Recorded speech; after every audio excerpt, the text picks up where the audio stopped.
Welcome to Lost History, a series where I try to piece together a timeline of our favorite Lost characters. And today's episode is going to be about Boone. Boone Carlyle was born in 1981 to Sabrina Carlyle and to some guy that was never mentioned, but he's not important to the story. Sabrina was very successful in the wedding industry, which caused her to not be home a lot for her son, so Boone was mostly raised by a nanny. My nanny. Teresa. She was my nanny. My mother wasn't around much. Needed someone to take it out on. My bedroom was at the top of this huge flight of stairs. And I would sit in bed all day, calling her on the intercom. One day she took a bad step, broke her neck. I was 6. At the age of 10, Boone's mom would marry a man named Adam Rutherford, and he would gain a stepsister named Shannon, who was 2 years younger than him. 10 years later, tragedy would strike. Boone's stepdad would be in a head-on collision with an SUV driven by a woman named Sarah Wagner, who, side note, becomes the future ex-wife of the doctor on the island, Jack. He stopped breathing at the site of the accident. I'm afraid we were unable to resuscitate him. Boone then flies home from New York to LA to attend the funeral. He runs into Shannon and immediately tries to comfort her. They bond a little and even make a plan for Shannon to move to New York and live with Boone as she goes after her dance instructor career. To make New York happen, Shannon goes to her stepmother Sabrina and tries to get the money from her dad's will, but she is informed of something different. Your father and I had a living trust. Everything passed to me. I'm afraid there was nothing specifically designated for you. Another wrench is thrown into their plan when Boone must inform Shannon that he will be moving from New York back home to LA because he's accepted a job to work for his mother. Going to work for your mother. It's a really good job, Shannon. Boone tries to give Shannon some money, but she rejects it. I really want you. Just take your money. Go work for your mother. I don't want it. Just money. take it, all right? I don't help you, want Shannon. your money. Then in 2004, Boone gets a disturbing call. Get out of here. Get the hell away from me. Shannon. Just stay out of here. Get the hell away from me. Shannon? What's going on? All right, Shannon, hang on. Just tell me where you are. I'll come get you. Sydney. Australia. Boone then goes to Australia to try to help out Shannon, only she says nothing is wrong, but she does flash him a bruise. Boone is sent away, so he goes straight to the police, only they're less than helpful. Oh, but I'm afraid I can't help you. Unfortunately, sir, we'll need a little more to go on. I don't understand this. I'm reporting a crime. Boone then goes to the dock and tries to pay this guy to go away. We also find out this is the third guy he's done this to. So you'll be the third guy I've paid to leave. Go to her house when she's not there, pack your stuff, and never have contact with her again. When Boone goes back to Shannon, he finds out the truth, that this whole thing has been a scam, a way for Shannon to get money out of Boone. Some words are exchanged, and eventually a fight does break out. Shannon breaks it up, and Boone leaves very upset. Rightfully so, though. He has a good reason to be upset. By the end of the night, a very drunk Shannon shows up at Boone's hotel room. She is upset because her partner took the money and left. It's poetic, don't you think? I knew you'd bring the money. I knew you would. You were drunk. You want to know why? This doesn't really matter, does it? Because you're gonna tell me anyway. Because you're in love with me. What? You brought the money because you're in love with me. You show up here plastered. You've always been in love with me. You've always been a self-centered little bitch, but now you're delusional. I've always known it. Now we're gonna pause right here, because I think it's super important that I play this clip. Rutherford is her father's name. Our parents got married when I was 10, she was 8. So she's your stepsister. That's right. No blood relation. Okay, we can proceed now. Boone and Shannon end up doing adult things, and I'm just gonna skip all that. After doing the beast with two backs, Shannon decides it's best they just forget this happened and go back to normal. So they decide to leave Australia and go back home to LA. And this, my friends, is what lands Boone on Oceanic Flight 815. And of course, the plane crashes. Our first look at Boone on the island after the crash. He is giving a passenger CPR, although he's kind of doing it wrong, so the doctor there goes over to help him out. Up. Her head's not tilted far back enough. You're blowing air into her stomach. I'm a lifeguard. I'm licensed. Yeah, well, you need to seriously think about giving that license back. Maybe we should do one of those whole things. You know, stick the pen on the throat. Yeah, good idea. You go get me a pen. Boone later comes back with like 6 pens. He did a really good job. And the next coming days, you can kind of see that Boone generally just wants to help people. He's kind of a good guy. He goes on the hike for high ground and they pick up a French lady's signal. He helps looking after the injured. He's the first one to raise concern about Rose, a passenger who isolates herself and isn't taking care of herself. He also helps putting together the memorial for everyone that died. So on day 6, when there's a person drowning, Boone goes right in to save her without hesitation. Although he himself is taken by the undertow and has to be saved by Jack.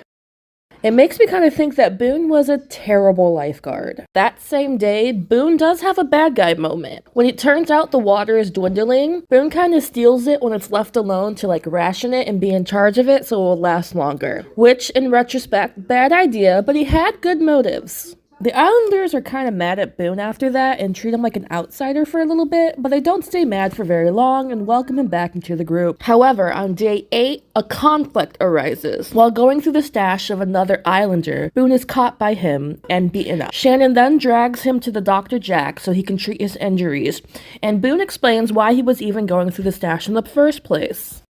Shannon has asthma. Asthma? Yeah. She sneaks hits when no one's looking. She's been embarrassed about it since she was a little kid. Guess breathing's not cool. I ran out a couple days ago. But I had 4 refills, which should have been enough for a couple months. But she always forgets her medication, so I put it in my suitcase. Today I see that jackass reading Watership Down. What do you mean? It was in my bags, the stuff that I checked. If he has my book, he has my luggage. If he has the luggage, he has the inhalers. Her breathing got really rough today.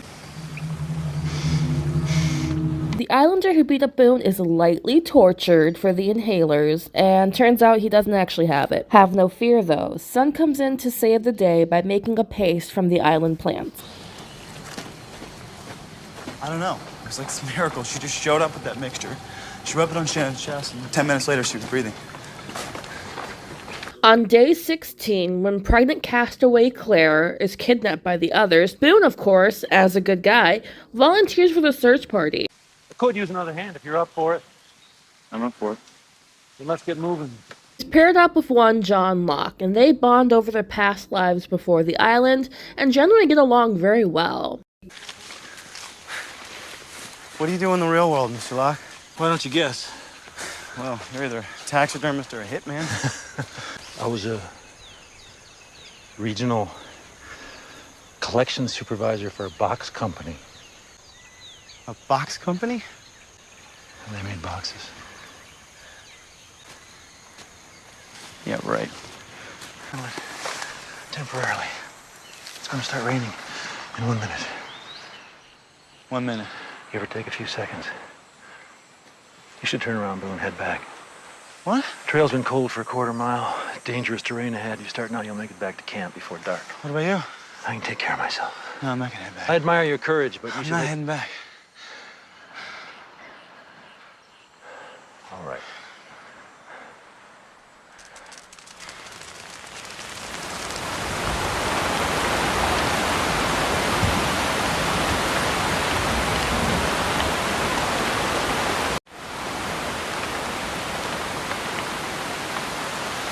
They teach you how to predict the weather in a box company? When night falls, though, Boone wants to go back to camp. And that is when, be it because of fate or accident, they discover something.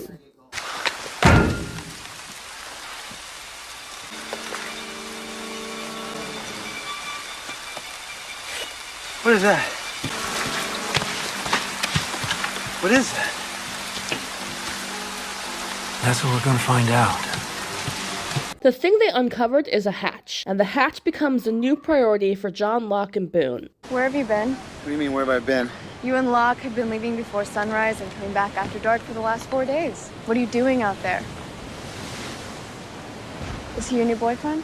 While Boone is away with John Locke, Shannon forms a romantic relationship with Saeed, and Boone hates this. He is so super jelly. John Locke realizes what's going on and feels this will distract Boone from the mission of opening the hatch, so he takes drastic measures. He decides to hit Boone on the top of his head and knock him out, and then he ties him up. Boone super struggles to cut himself free. It's only until he hears Shannon screaming from a distance that he's able to. He runs towards Shannon and unties her from a tree. They then sprint through the jungle, trying to get away from the smoke monster. That only lasts for so long before Shannon is caught by the smoke monster and Boone has to go after it. Boone's heroics are for nothing. He comes across Shannon's body in the river. A very upset Boone goes back to camp and attacks John Locke.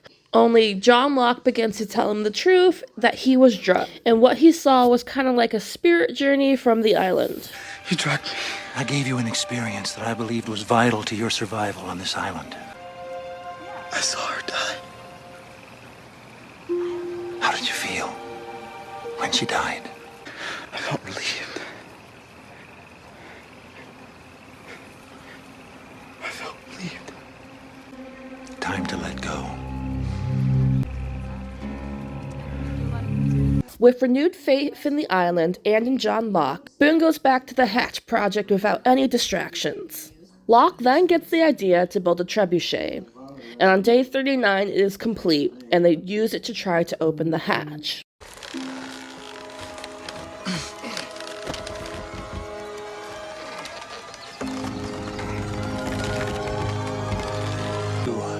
One.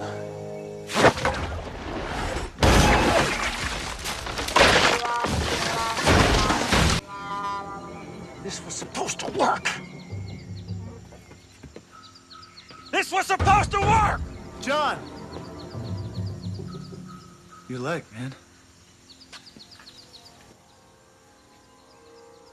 It does not work, and John Locke's leg is kind of injured in the process. They both make camp and go to bed, feeling a little defeated. This is when John Locke will get a vision from the island. When he wakes up, he knows exactly what he has to do. Boone's hesitant to go follow him. That's when John Locke says the name Teresa. Because Boone has not told John Locke this story yet, he goes with whatever plan John has in store. They spend the next maybe 2 days traveling in the jungle, looking for whatever John Locke needs to find, and Boone tells him about the nanny incident. Just as he finishes his story, they find what they're looking for. See, what the hell is so funny?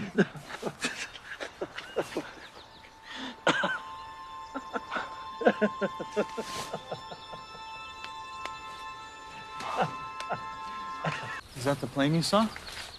As best I can tell. How long do you think it's been there?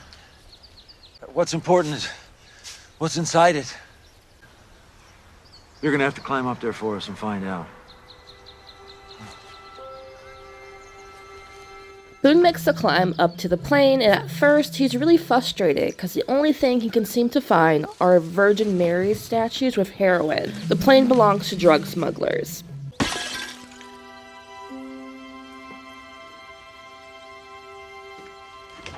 The drug smugglers, Locke. Heroin, that's all that's in here. Then Boone notices a radio in the front of the plane and tries to use it.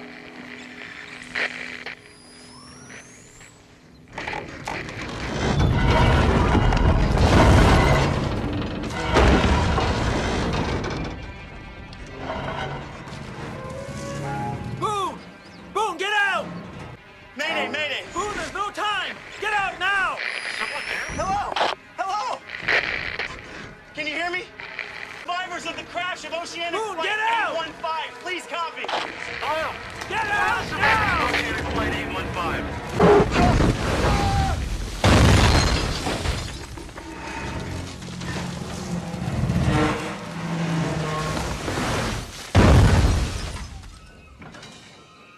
John Locke pulls Boone's body from the wreckage and carries him on his back to the caves where Dr. Jack Shepherd is, hoping that the doctor can save him. The castaways spring into action, but John Locke disappears before the doctor can ask him any real questions. Dr. Jack, with the help of Sun, get to work trying to help Boone. They try to stop the bleeding as best they can, and they set his broken leg. Will you hold his shoulders?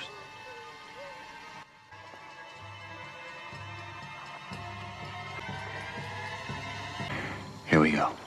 It looks pretty bad, so it's probably time to find his stepsister Shannon. And find his sister. Find Shannon. She is on a very cute date with Saeed. And honestly, I'm so happy. Like, she should not have been there for this. This was rough. Sun and Jack soon realize that Boone is gonna need some blood. They ask the whole camp, and no one has his blood type. So it's up to Jack, a universal donor, to give him his own blood. While all this is going on, Boone is in and out of consciousness. And one time when he's conscious, he lets Jack know the secret about the hatch. John said not to tell about the hatch. What did Locke do? What hatch? My leg hurts. Boone. The doctor soon realizes that John Locke lied. Blood's not the problem, it's the leg. All the blood's pooling there. Compartment syndrome. You didn't get this injury from a fall. Dr. Jack becomes unhinged trying to save Boone. He decides he needs to cut off Boone's leg with a compartment hatch from the plane. Sun tries to talk him out of this, but it doesn't work. Jack gets all set up to remove Boone's leg, and Boone wakes up.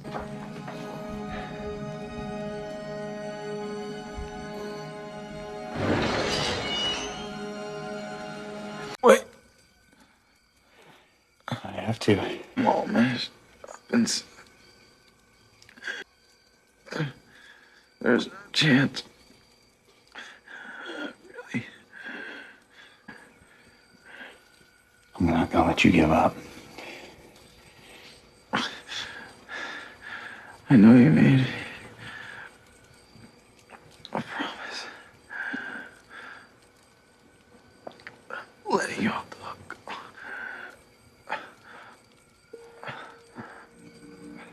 Let me go, Jack.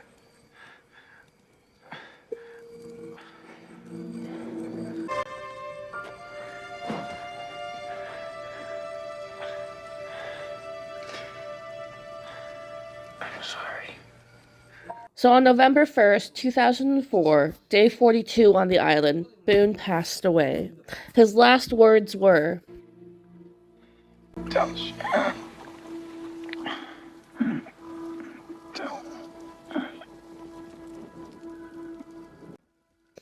This is the first main character death we see in the series, so it hits super hard. It also hits hard this episode because while all this is going on, Claire is giving birth to her baby in the jungle. So you have this stupid, bittersweet, happy, sad moment that, yay, new baby, new life, and then bam, Boone's dead. Because Shannon comes back from her date with Saeed, and Jack has to break the news to her, and like, it sucks. It's a hard episode to watch, but it's absolutely one of my favorites. And that, my fellow Losties, is the life of Boone Carlyle. Now, you do see him throughout the series. He's in some flashback, and Boone is also in Locke's vision from the island. Hi, John. It's good to see you again.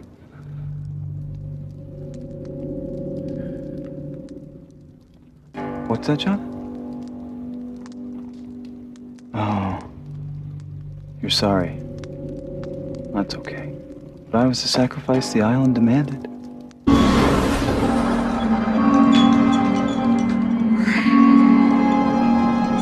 John, someone in this airport's in serious danger. We also see Boone in the Flash Sideways. He shows up about twice, the first time being a cute conversation with John Locke on the plane that didn't crash. Goes down the ocean way out here. I think our chances of survival are exactly 0. Actually, in calm seas, with a good pilot, we could survive a water landing. What? No, it's just impressive you know that. You're not pulling my leg, are you? Why would I pull your leg? This thing goes down, I'm sticking with you. The second clip is when Boone gets his memories back, he reaches out to Hurley, and they devise a bar fight scheme, which would place Shannon in danger and Saeed, of course, going to save her. Then there, they would both get their memories back. I just got pounded, man. Thanks for taking your sweet time. Takes as long as it takes. It was a pain in the ass getting her here from Australia. Yeah, but dude, it was worth it.